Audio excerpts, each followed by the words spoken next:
Assalamualaikum warahmatullahi wabarakatuh. Kembali lagi di channel Nasihat Kehidupan Misteri.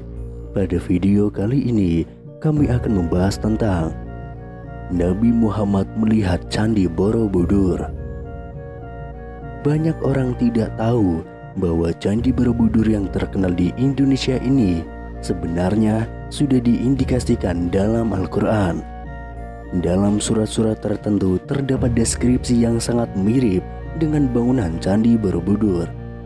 Beberapa kalangan bahkan meyakini bahwa Nabi Muhammad telah mengunjungi Jawa pada abad ke-7 dan melihat langsung keindahan Candi Borobudur. Ia lalu memasukkannya ke dalam Al-Quran sebagai salah satu mukjizat Allah yang menunjukkan kebesaran dan keindahan ciptaannya. Mereka mengklaim pemerintah Indonesia sengaja menyembunyikan fakta ini untuk menjaga keutuhan agama di Indonesia.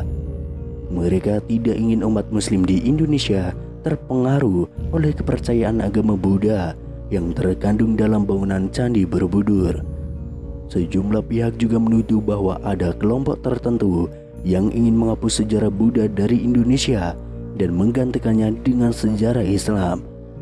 Oleh karena itu, fakta bahwa Candi Borobudur tercatat di Al-Quran sengaja disembunyikan agar sejarah Indonesia terlihat lebih islami seperti Arab, bukan seperti Nusantara pada aslinya.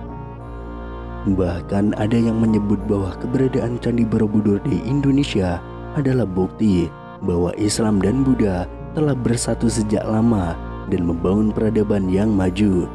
Tidak ada keraguan bahwa Candi Borobudur adalah salah satu warisan budaya Indonesia yang paling terkenal dan akan dikenal oleh seluruh dunia. Di balik kemegahan bangunannya, jangan lupa pentingnya untuk memahami kode Borobudur dan Magelang. Ketika Anda berada di sana, meskipun ada teori yang menyatakan bahwa Candi Borobudur adalah peninggalan Nabi Sulaiman, namun kita akan meneliti lebih dalam lagi dan tidak mengaitkannya terlebih dahulu dengan teori tersebut. Pecahan dari 99 dan 77 yang membentuk angka 176 pada Candi Borobudur memiliki makna yang terkait dengan sebuah surat di Al-Quran yang hanya memiliki 99 ayat, yaitu surat Al-Hajar. Surat Al-Hajar merupakan surat ke-15 dalam Al-Quran yang terdiri dari 99 ayat, termasuk golongan Makkiyah. Surat ini mengambil nama dari sebuah daerah pegunungan yang dulu didiami oleh kaum Samud, dan banyak yang mengklaim terletak di pinggir jalan antara Madinah dan Syam. Surat Al-Hijr juga mengandung kisah-kisah tentang kaum yang telah dibinasakan oleh Allah, seperti kaum Lut dan kaum Syuaib. Hal ini menyiratkan pesan bahwa orang-orang yang menentang ajaran Rasul-Rasul akan mengalami kehancuran. Selain itu, di dalam surat ini juga terdapat kisah tentang nasib penduduk daerah pegunungan Al-Hijr, yaitu kaum Samud yang telah dimusnahkan oleh Allah karena mendustakan Nabi Soleh dan berpaling dari ayat-ayat Allah. Angka 176 pada Candi Borobudur mengacu pada konsep-konsep ini dan dapat dilihat sebagai bagian dari keterkaitan antara Candi Borobudur dan agama Islam. Sementara sesuai dengan informasi dari Wikipedia, Candi Borobudur terletak di atas bukit di daratan yang dikelilingi oleh dua pasang gunung kembar, yaitu Gunung Sindoro Sumbing di sebelah barat laut dan Gunung Merbabu Merapi di sebelah timur laut. Di sebelah utaranya terdapat Bukit Tigdar, sementara di dekat selatannya terdapat jajaran perbukitan Menoreh. Dalam surat Al-Quran demikian itu benar-benar terdapat tanda kekuasaan Allah bagi orang-orang yang beriman. Nah, manakah yang dimaksud yang demikian itu? Mari kita lihat ayat sebelumnya. Sesungguhnya negeri itu benar-benar terletak di jalan yang masih tetap dilalui manusia. Ayat sebelumnya juga menjelaskan bahwa kota tersebut masih dilalui manusia, dan mengapa mereka tidak mengambil pelajaran dari kehancuran kota tersebut. Oleh karena itu, pada ayat ke-77 disebutkan bahwa ada pelajaran yang dapat diambil bagi orang yang beriman dari kejadian tersebut. Dalam konteks ini, negeri merujuk pada kota Sodom yang terletak di dekat pantai Laut Tengah. Kemudian ayat tersebut menyebutkan bahwa orang-orang Quraisy pernah melewati kota tersebut ketika mereka pergi menuju Syam. Meskipun bekas-bekas kota tersebut masih terlihat, mengapa mereka tidak mengambil pelajaran dari kehancuran Sodom sebagai pengingat akan akibat dosa dan ketidaktaatan manusia terhadap Allah?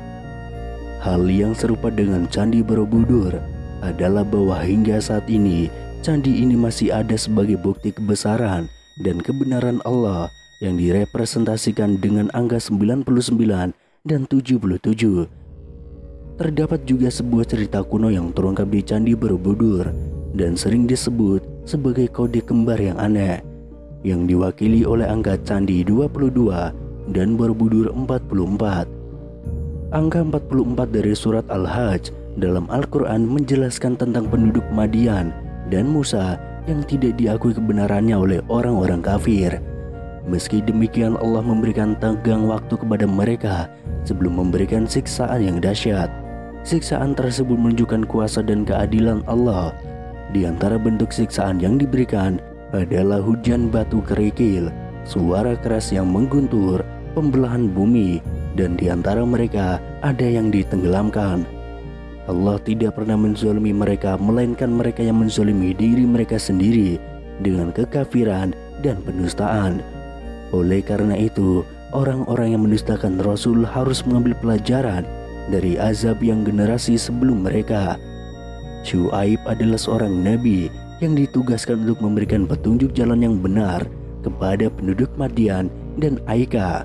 Menurut tradisi Islam, ia diangkat sebagai nabi pada tahun 1550 sebelum Masehi, dan namanya disebutkan sebanyak 11 kali di dalam Al-Quran.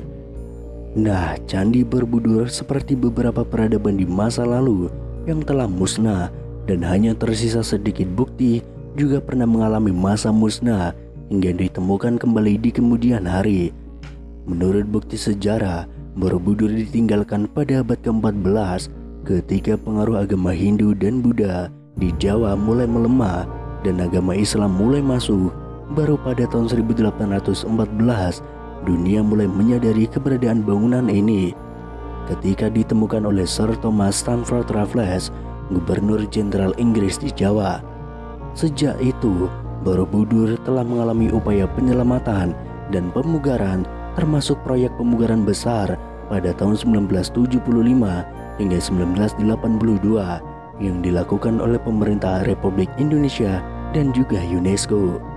Kini situs bersejarah ini masuk ke dalam situs warisan dunia.